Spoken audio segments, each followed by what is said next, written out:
Let's Chat About It is a thought-provoking podcast where your hosts Lenora Sneva and Max Brown engage in meaningful conversations with everyday individuals about the pivotal moments when they realized they were different. Tune in every Friday for fresh, inspiring videos that delve into personal narratives exploring the diverse journeys of self-discovery. From childhood revelations to adulthood epiphanies, each episode is a celebration of the diverse paths that shape our identities. This is more than just a podcast. It's a platform inviting you to connect with others through storytelling. All right, welcome back to Let's Chat About It. I'm Lenora Sneva with Max Brown and Lacey Sneva. And today we have a special guest. It's me. I'm going to be sharing my story. About time. It's about time. I've already shared my story a little bit in the trailer, but we're going to go into detail a little bit more today. But before we get into that, Max, what is the question of the week? It's spring. Spring has sprung. What are you looking forward to? Like, the weather looked really nice in the Pacific Northwest. I know. This last week. What are you looking What about forward on the to East Coast? Is the weather nice over there too? It's snowing on Thursday. No, it's not. Yes, it is. Yeah, we got a heck of a storm coming through. Like, big deal storm. But it was 80 degrees today. So wow. Well, it's nice here in Washington State. It's blue skies, 50 degrees, so people are just running around naked because it's warm. Hey, I'd say if it's the Pacific Northwest, it doesn't matter what the weather's like for that to happen. All right. Right. We're just celebrating. We're just happy. We're all happy. Everyone's in a good mood. So what are you gonna do though? Like, now that spring is here and the weather's better? And you're coming out of hibernation? What are you looking forward to? Lainey, what are you looking forward to? Oh, don't pawn this off. No, I'm including her. Oh, next week it's gonna be warm, like 80 or just something like 70, like really, really warm because it's just bipolar the weather. So the volleyball girls, we like to go tan on the roof of our athletic building. So that's what we'll be doing. Oh, to be 18 again. Lay out in the sun. Yeah, so I'm excited for that. I'm not sure. I don't really have any big plans. I mean, this summer or this spring, headed to Vegas for some volleyball in Salt Lake City, but no big plans. Nothing too exciting. I don't know. I mean, on the weekends, my daughter and I my other daughter and I like to go. We like to go garage sale shopping on Saturdays in the morning. We do. We like to do that. So we just did that 2 weeks ago. Any good finds? Yeah, always little things. What was the take home of the day? What did I get recently?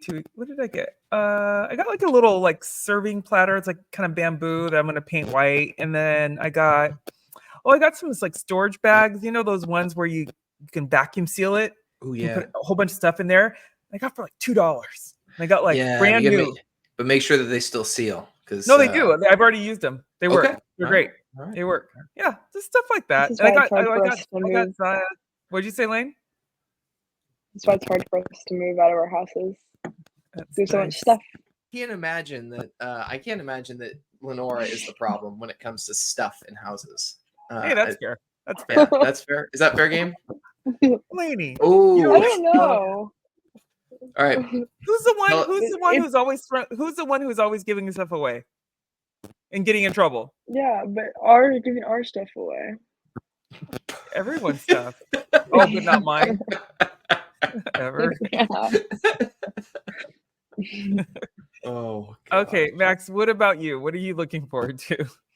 What am I looking forward to? Well, I don't know. This is like our first full spring here because I'm not looking forward to summer.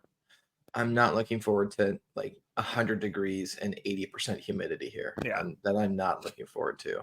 So just nice weather. It's already feels like going for walks. It feels like vacation. It's kind of warm. It's kind of humid. And the birds are all out doing their thing. And it does not feel, it's still new. Everything's still new. So it doesn't feel like in Washington, I know that this isn't what I'd be experiencing. So it feels more like vacation than home, if that makes sense. Yeah. Just kind of nice, but it's not been a year yet. So yeah. No, not even a year. Mm-hmm. So, yep. All right. So should we get into our guest speaker? All right, let's bring our guest in. Oh, she's here. Lenora Sneva, welcome to the podcast. Thank you. First time caller, long time listener. Right. Awesome. So we have a special guest host tonight as well, Lenora Sneva. So we know a little bit about you, Lenora, but I think we should go ahead and give your daughter an opportunity to share a little bit about herself. So Lenny, why don't you introduce yourself to the audience tonight? Hi, I'm Lainey. I'm 18. I'm from Washington. I just graduated high school last year, and I'm going to school in New York to play volleyball. Some more about me. I'm a biomedical sciences major in college, and I'm hoping to go to med school after undergrad. I'm not quite sure where I want to live yet after here, but yeah, that's what I'm doing right now, and I really like it. So. Awesome. Well, thanks for joining us. And you are probably the smartest person on this podcast based on your major. So we're glad to have you. I don't think so. Well, Lenora's like, I work with Max. Trust me. All right. So, Lenora, do you want to give us I feel like we have a pretty good snapshot of you, but is there anything you want to share before we get into the time when you knew you were different, or do you want to just dive into I can share a little bit more. So, So, as you probably know, we live in Washington State, and I got 2 kids and a husband, and they both play volleyball. My girls do. So I'm a volleyball mom. Let's see. Where were you born? I know I was born in Germany, so I'm an army brat. So I think that's what's kind of unique about me is I was born in Germany, and I don't remember anything from Germany. We left when I was 2 years old, 2.5. So my first memory is being on Fort Lewis base in the hotel. Like we literally had got there, and I just remember my mom gave us some money to go get some candy. So my sister and I went downstairs and got candy, and I was so excited. Maybe, hopefully my brother was with me because we were a little young to be walking by ourselves. But in Lakewood? No, this is in Fort Lewis on base. Oh, on base. Okay. Yeah. Okay. But so that was one of my first memories. And then, just grew up in Olympia, Washington, and have since, moved back there and then away, and plan to move back to Olympia pretty soon, and all the things. And then I lived a little bit in Los Angeles for a couple years, and lived in Seattle, went to school at University of Washington, and just have some core good memories in all those different places. And I feel like every month I find out that Lenora had another job that we were unaware of. I know. So I've had a lot of jobs. I know. I've had to make, one of the jobs I had in college. I don't even Lainey knows this one, but there's a couple jobs that I remember they were kind of fun. One of them was I was working on the the main, they call it the Ave in Egypt. And it was one of those companies where, this is back in the day, where you would if you wanted to work in Alaska or work on a cruise ship, you could buy a book. And it was $19.95, and you could buy a book for the internet, and you could we'd send it to you, and then you could find all of these different businesses that were hiring to work on a cruise ship, or it was like a Craigslist but a book. Yeah, because we didn't have Craigslist. So I just remember, I had this little cube that I would sit in with my headset, and then people would call, and I didn't have to call anyone; they would just call in. I think maybe from an ad on. You were selling them? Yeah. Oh. You were I thought you were going to tell us and I found this job in Alaska. No. I would sell the book. You sell the books. Yeah, I would sell the book. That was part of my job. And I just remember the speech I had to do was so long. I mean, probably 4 minutes of just and then if you want to, and I had it memorized, and I would sit there and my eyes closed with my headset on, put my feet up, and just spit out. Do you remember any part of it? None of it. No. And Lainey knows my memory's horrible, so I don't remember anything. My other job that I had that was kind of fun in college was I made dolmas. So if you eat Greek food or not, it's a grape leaf with rice and currants and spices, and you just roll it up and package them. So we would make these dolmas, and then we would sell them to the co-ops. But so I was working this kind of it used to be a grade school that they had turned into a community center, and kind of near Ballard. You used the kitchen or something like that? Yeah, we used the kitchen. Yep. And I would bring home, if there was extra, I could bring them home. So my 5 roommates loved it because they were starving. Always. Like, And you always made extra. Home? Yeah. Like, oh, I guess we got to make more. Yeah, exactly. Oops. So those are 2 of my jobs that they were kind of fun. I think my favorite job you had was when you were the personal assistant for that really rich guy. Oh, in Los Angeles. Yeah. That was a fun job. That's right. I did that for about a year. And it was a really nice house in Inglewood. It had a pool and all the things, and it was a nice little mini mansion. And I was his assistant, just doing whatever needed to happen. Why'd you like that job so much, Lainey? It's so funny. Like, you just do random stuff. I know. I didn't do like my boss. I wasn't like the assistant like you think of, like if you're in LA, like, oh, I have to go get his dry cleaning. Because he had a maid, so I didn't have to do. You were one of a few assistants. Yeah, right. Yeah, so I didn't have to do that part. I didn't go shopping for him. I just helped him out with stuff. I don't know. His side businesses he had. He was busy. He was busy. All right, Lenora, let's get to the meat of it here. All right. I think you know this question. Yeah, I do. Tell us about a time, or to be honest, tell us about the time that you first realized that you were different. Where were you? What was going on? Yeah. Well, like I said, I grew up military brat. So by the time I got to 3rd grade, my dad had retired from the military, and so we moved to Olympia from Tacoma area. And back then in the 80s, Olympia wasn't very diverse. And so I was, I came from a very diverse military, community, right? So even going to school on base or off base or near the base, it was so diverse. I mean, literally just every single nationality were my friends. Like everyone was there. And then I went to Olympia and I was like, oh, I felt different. I just knew, I was like, what, like you didn't even, I don't know, like you don't know what you don't know until you're put in a situation.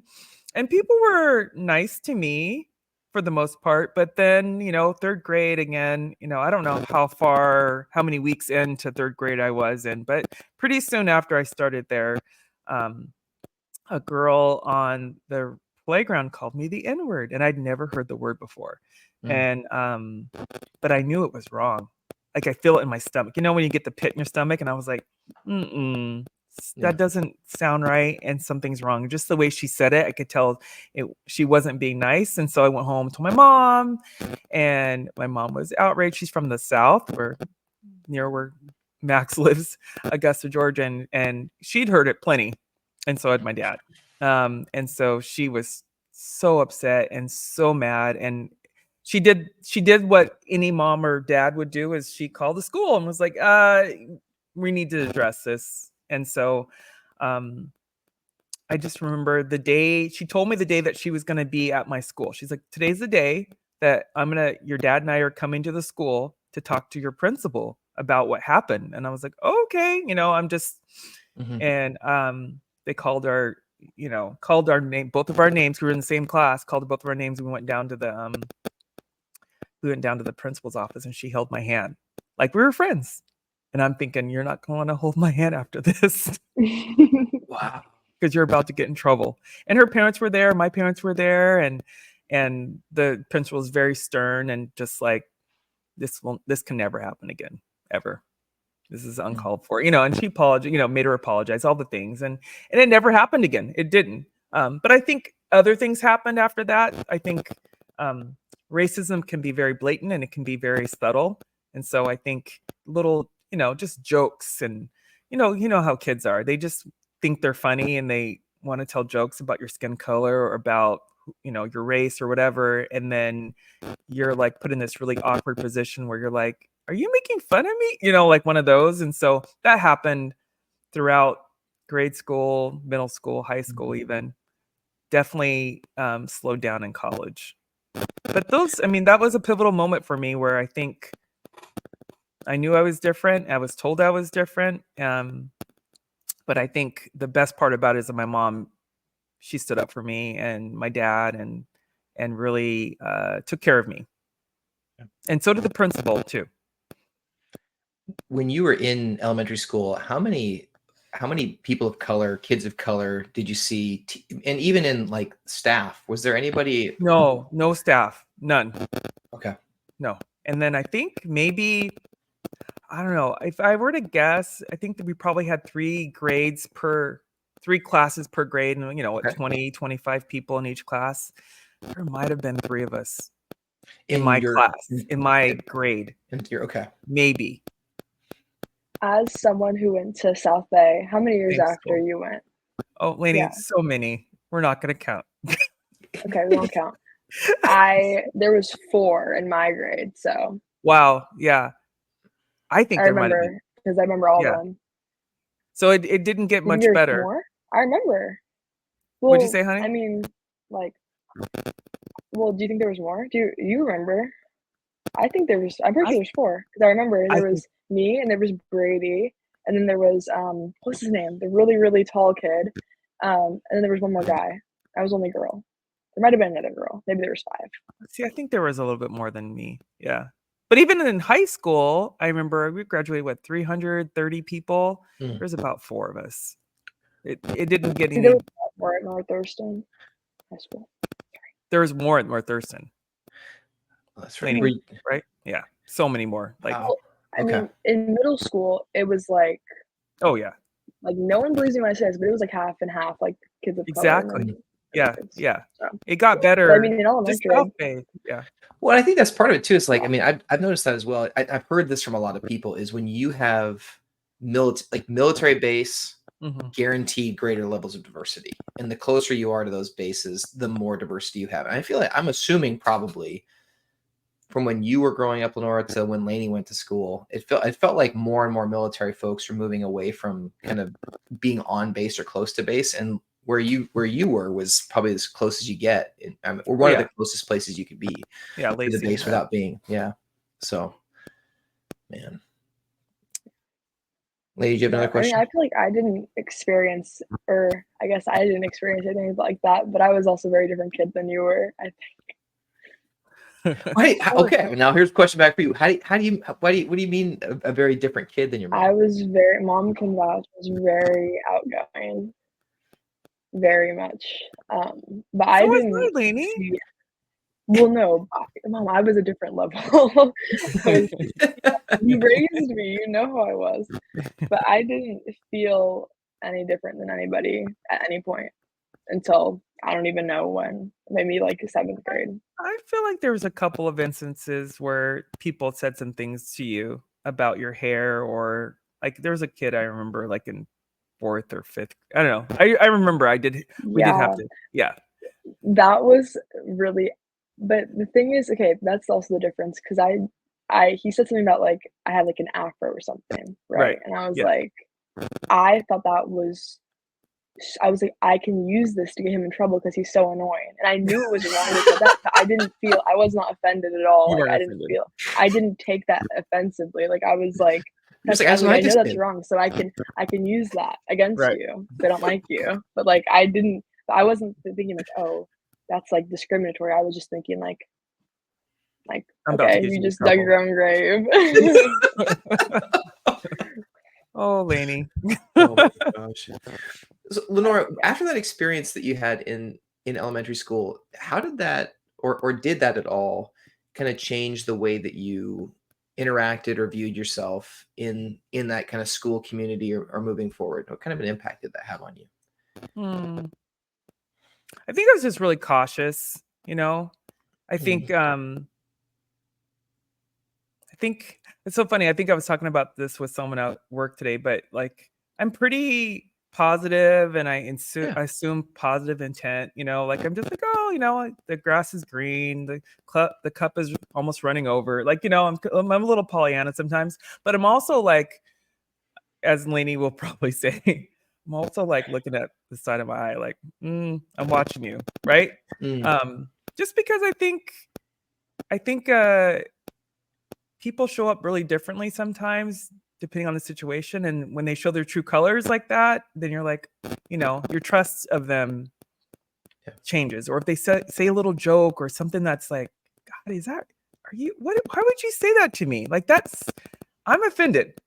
Why are you talking about my race, right? So when people make those little comments, then I think I can get a little like not trusting who they are, And so I think I don't know if I'm answering your question or not. So I think No.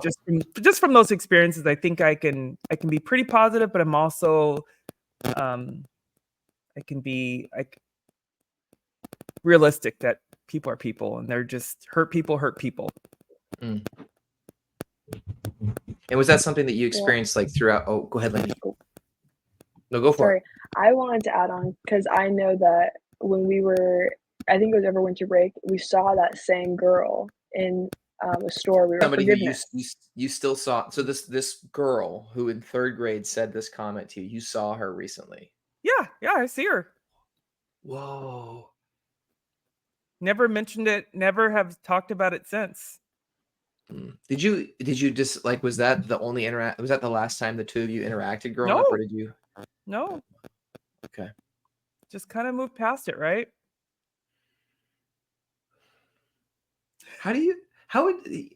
Not, I know we'll get to this question later, but if that same situation had happened to Lainey, how would you have handled it the same way your parents did, or would you have handled it? Okay. I don't know if I would have done anything differently. What was it about the way your parents handled it that you were proud of? That it was immediate, because I think sometimes what we can do as parents is we can kind of like, oh, you're fine, buck up, come on. But it's such a strong word, and it means so many different things, and it has such a history that you can't ignore it. You have to deal with it. So I think that's something that I think maybe I overdo it with Lane and Zaya, but if I'm feeling that something's happening to them that is similar or close to that, I will, I'll step in quick. Yeah. But I also think, the other thing too, we've talked about this even at work and doing like diversity, equity, inclusion work is, as an ally, as someone that you're witnessing it, you always want to ask for permission too, sometimes too, right? So if it's happened to somebody, and it's different with your kid, because it's like, well, it's their kid and they're under 18, and right. But if you're in a situation where you're out and about at Starbucks and someone is clearly, being mistreated for whatever reason, as an ally, someone witnessing it, you go to the person first and say, hey, can I stick up for you? Is there something I can do to support you right now? Because I see what's happening and it's not right. Yeah. Stepping in is really important, I think. And I've done it before. I mean, I've heard the stories. It's important. So I think, in the end, I think my mom taught me, how to be an advocate. She role modeled it for me really quick, early on. And it stuck with me. I'm curious, and you may not have an answer, and you can blow by it, and that's totally okay. Like, can you maybe give a little bit of history on your mom's background and what she grew up with, and how how you maybe think that informed part of her, the way that she handled it? Yeah, my mom grew up in the South in Georgia. She had a baby when she was 19, and I think probably, that's, back in the day, that's not, I mean, now it's kind of, okay. But back in the day, that was like a big no-no. So I think she was ostracized and moved away for a little bit and then came back. And I think, and she was a very confident person. She definitely knew what she wanted and what she didn't want. And she never was, from what I saw, she was never afraid to say no or yes. She was very intentional about the words that she said, and she was very wise, and so she could read people really well. Even if they didn't say anything, she was able to kind of like clue in on what was happening. Yeah. Gotcha. And how do you think that sort of informed that interaction that you had? Well, again, I think that's just who she was, right? Like, she was not going to be the mom that said, oh, you're going to be okay. You just go back to school and, And I think even after that, I would come back. There was a couple more not as egregious as that, what happened, but there are other little things that people would say to me, jokes again. And I was just like, man. And I would tell her, and she would like, here's what you say. She would give me some words to say, kind of get me ready for the next time. And, just helping me out. And, I remember just crying. Like someday I would come home and cry, and I'm like, I wish you could come to school with me and play with me, because I don't have any friends, like all those things that sometimes happen to your kids where they just feel like, I don't want to be here. I don't want to go to school. But she was just always there for me. Yeah. Awesome. That's awesome. So Lenora, we usually give people a chance to sort of plug something that they're working on these days. I hear you're working on a podcast. I am, right? Yeah, exactly. So what have you learned? What's been kind of we've got, I think, what now, probably 20 episodes or close to 20 episodes. This is the 20th episode. Woo woo! And it's like one of my favorite numbers. So this is why I did it. This is good. Oh, there's some strategy behind this. So what have you learned, and what are you excited about moving forward? I think what I've learned is that not everyone thinks they're special. And not everyone thinks that their story needs to be heard. And I don't agree with that. I think that whether you had a really big moment where you're like, oh, I'm different. Yeah. Or little small things that happen to you. I think they're all really important. I think that if you want to share them, I think you should talk, because I think we can learn from each other. And it helps us to have empathy toward one another. It helps us to realize that even though we may look different, that there are some similarities in how we've grown up, or we can just at least appreciate one another, so that when we see each other, out and about, that we can, smile and say hi and realize that we do have a lot in common. Yeah. I love that. Lainey, what are you thinking? What do you mean? I don't know. What? Well, here, I'll ask a question about relating to that. How do you think that Olympia has changed from when you were growing up to now? And not just like with like the diversity, but just, like how, like the treatment in general. Especially like as you saw me as I grow up. Yeah. Great question.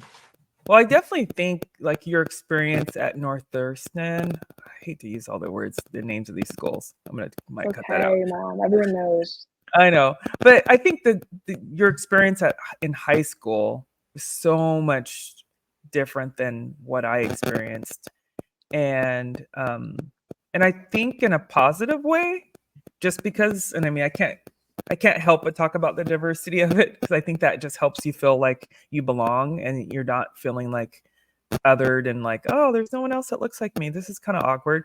So I think that's a really important. And, Olympia and Lacey have grown so much since the 70s and 80s. There's just so much more to do, but then not like, I just remember, I mean, I've told Lainey this story before, but like when I was growing up in the 80s in Olympia, there were more things to do, right? So we had like 2 dance clubs, and I would go dancing on the weekend.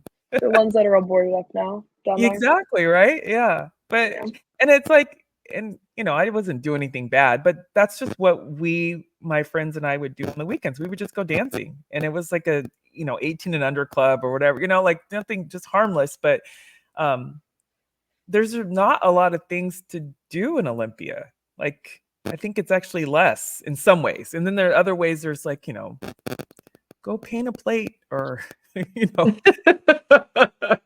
mall, we had 2 malls back in the day. Now we only have 1 mall, right? Like there was just different things to do that I think it's changed. And I don't know, I'm not sure if I'm making sense here. No, I think so, but I want to push back a little bit. And that is that I would,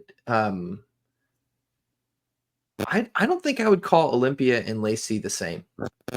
No, you're right. No, Lacey is definitely like Lacey has always been more diverse. Lacey, I'll be the first to say it. I used to have the worst joke. It was friends don't let friends live in Lacey. because I was an Why? Olympia, because I'm an Olympia snob. Like there was Oh, that, like gosh. there was that just we're better feel to it. Mhm. And when you think about there's probably some racial undertones to that too. Not probably. Yeah. Absolutely. And I think that's I don't understand. What are the differences? Lacey. I don't I bet even if know where the cutoff is here. most people don't, because it's not super Well, clear. it's like, yeah, it's weird. It's like, Well, and we all, for those that don't, for those people like, what are you talking about? So we'll put Olympia, a map in Lacey used to be a part of Olympia until Lacey wanted to have a mall, and they decided to incorporate into a city because the city of Olympia wouldn't let them have a second mall. They wanted And it. South Sound Mall is the reason that Lacey exists. It was That's like one of the funny. last cities that incorporated in Washington, because after that they made it a lot harder to do. But Lacey has always been more diverse than Olympia. And so that's why I'm like, but Olympia is the only area in Thurston County that has like a real downtown. So it's Yeah, like that's true. there's definitely those blendings of like Olympia, Lacey, Tumwater. We all kind of are a part of the same communities, but they have a distinct culture to each one of them. And like there's a huge military presence in Lacey. There is not in Olympia. No. And then you have a much more conservative and rural once you get out to Tumwater. And so like there's just different, they're weird neighbors. But that's a really interesting question, because it does, like, I wonder what you think about from a belonging perspective. Like is the area more welcoming to people than it was when you were growing up, or is it still kind of like the same that it's always been? Oh, I think it's better. I mean, I think it's better just because you think about like even going to the grocery store, you know? I think there's just something about seeing people that look like you that kind of gives you that sense of belonging, even if you don't know them. Just when you're walking around, and especially considering where I live right now, it's like just so different. So Yes. even in I don't follow politics too much in Lacey or Olympia, but I do know that we've had a black mayor, like we've had people in different positions that are people of color too over the years. So I don't know. Even our superintendent was a person of color a couple of years ago. I think it was Raj. So I mean, we've had definitely diversity in higher level positions, and then just people like me and you, just an increase in that. Lainey, that was a good question. It was. Do you have any thoughts about that before we close that one out? I don't know. I feel like with the high school like experience, I mean, all of my friends, I really didn't have any like friends of color growing up ever, because in South Bay there really wasn't any. Yeah. But I also never, I don't think I ever saw myself as like this. I don't think I ever saw myself as a person of color, really. Like I was so, I don't know. I still sometimes I'm like in a group of people, I don't notice I'm the only one that's not. You know what I mean? I really don't. And I feel like that's kind of like because of the friends I had growing up, like they never would make me feel any different. Right. That's good. And I had the same group of girls that I like are my best friends today. And they would never make jokes or make anything. Like I did not feel that on even a subconscious level at all. So it's like when I got to high school, I didn't feel the need to like try to seek out my group, because like it really wasn't necessary. But I do understand the kids that like moved in, that it looked different, and there was a community for them at in high school, but there wasn't at South Bay at all. No, exactly. Even in middle school, I feel like that's when the diversity started happening, where you got more girls of color to be your, you know what I mean, or your friend group. Yeah, it changed a lot middle school, but yeah. Lenora, it's getting to be about that time. I know. Is it? So this is the $1 million question. If you were to go back and talk to third grade Lenora, what would you tell her? Well, I think I've said this before. I would definitely tell third grade Lenora, a little 9-year-old, that it's going to be okay, and keep using your voice. Like, look at your mom. Look how she showed you how to do it. Just keep using your voice, and don't be ashamed of who you are. Like, just be okay with it, and just be okay with being different. Like, celebrate it. Just be happy that you don't look like everybody else. It's kind of cool. Yeah. Awesome. Love it. Thank you, Lenora. And Lainey, thank you for joining us for our conversation today. This is kind of weird. We always have like a really easy way to transition to our wrap up, but you're here. So you're here. Well, then I'll just ask since we're sort of closing this out, how did it feel being on the hot seat tonight, Lenora? I was fine. I think because you knew you were doing it. You're all prepared. You're like, I got 20 episodes in before I can do this. I know, right? Well, it was nerve-wracking to even record my trailer, though. I mean, just sharing your story. It's not easy, but again, I want to encourage people to share their story, even if they don't come on our podcast. It's okay. Just share your story. I think it's important. Find somebody and tell them. Yeah. Yeah. I think there's some power in like going back to and thinking about that pivotal moment for your own self and speaking to yourself and encouraging yourself. And then also just remembering how it felt and kind of getting through it. I think there's some power that you can take back over that whole situation. That's really important. Yeah, absolutely. I feel like when in kind of reliving and processing my story, I don't know, it was a while back now, but I feel like it also sort of sheds light on potentially some of the stuff you might be going through today. It's like, maybe I'm behaving in X way or responding in Y way because this happened to me at this point. Like, I think we're foolish to think that the things that happen to us when we're younger don't impact us when we're older. Or I agree. Maybe infiltrate the way that we parent people. Exactly. We're gonna have Lainey on in about 20 years, and then get some really good scoop. 20 years. That's some commitment. Lenora's like, we're in it for the long haul. When podcasts aren't a thing anymore, we'll see you. What am I? I don't know, Lainey. Your perspective, like, because right now you're just like, I don't know. I'm kind of fitting in. Everything's fine, but unfortunately, things will happen. Well, even off the right? I mean, I think things have happened, Mother. I know. I think they have, honey. All right. Well, thanks everybody for joining me and Max and Lainey, and we'll see y'all next week. Bye, everybody. Yep.